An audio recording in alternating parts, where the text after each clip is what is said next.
Australia's northern frontline.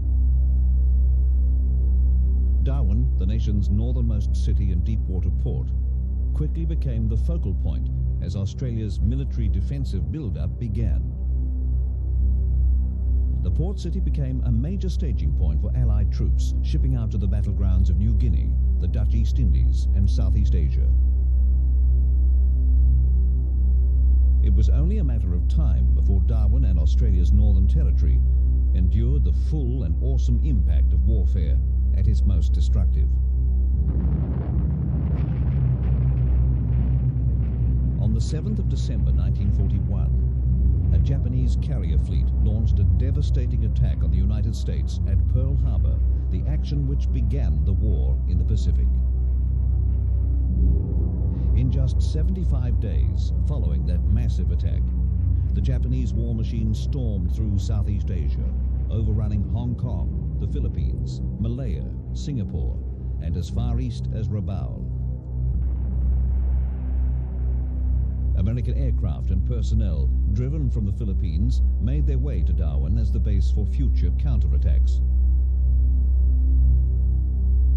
On the 9th of February 1942, the Japanese task force which struck Pearl Harbor was deployed to the Arafura Sea in preparation for a surprise attack on Port Darwin. When the British command in Singapore surrendered on the 15th of February, Australia's wartime Prime Minister John Curtin issued a call to arms to the nation. The full cabinet today directed the war cabinet to gazette the necessary regulations for the complete mobilization and the complete ordering of all the resources, human and material, in this Commonwealth for the defense of this Commonwealth.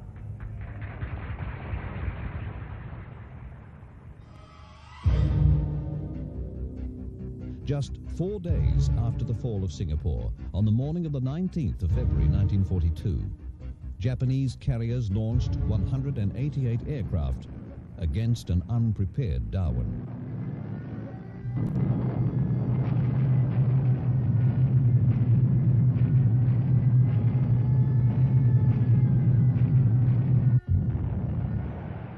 Two hours later, 54 land-based bombers struck again.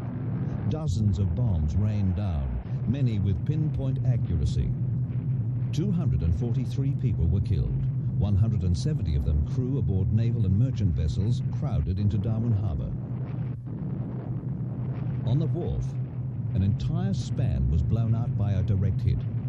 22 waterside workers were killed. A direct hit on Darwin Post Office killed 10. The civil and Air Force aerodromes were hammered. In all, more than 350 service personnel and civilians were injured.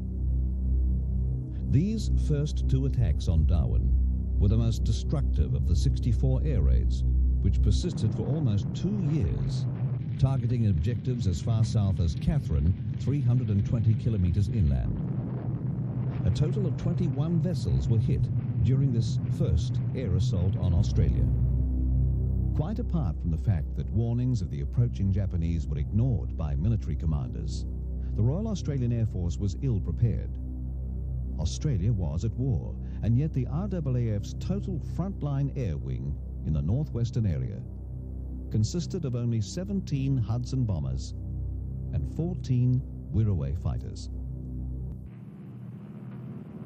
8 of the Hudsons, without crews, were at Daly Waters, about 500 kilometers south of Darwin. 6 others had only arrived from Timor on the morning of the 19th. And 9 of the Wirraways were at Batchelor, 100 kilometers south. 5 Wirraways based at Darwin's Civil Aerodrome were unserviceable. In the air, Darwin's only defense lay with 10 Kitty Hawk fighters of the United States 33rd Pursuit Squadron, which had turned back while en route to Java. As the battle raged, they were destroyed one by one. Air Force officers and troops on the ground returned Japanese fire with whatever weapon they could. heavy and light machine guns, and even 303 rifles. Australian soil had been bloodied, and the Northern Territory was the nation's front line. The territory became the offensive base for some 250,000 service personnel and civilians from throughout Australia, the United States, Great Britain, Canada, and the Dutch East Indies, now Indonesia. Aboriginal Territorians were involved from the start. Some served in the army, and many others provided support for Coast Watch networks. The territory became a huge platform of Allied efforts to strike back. It was to be a time of intensive fortification and infrastructure development.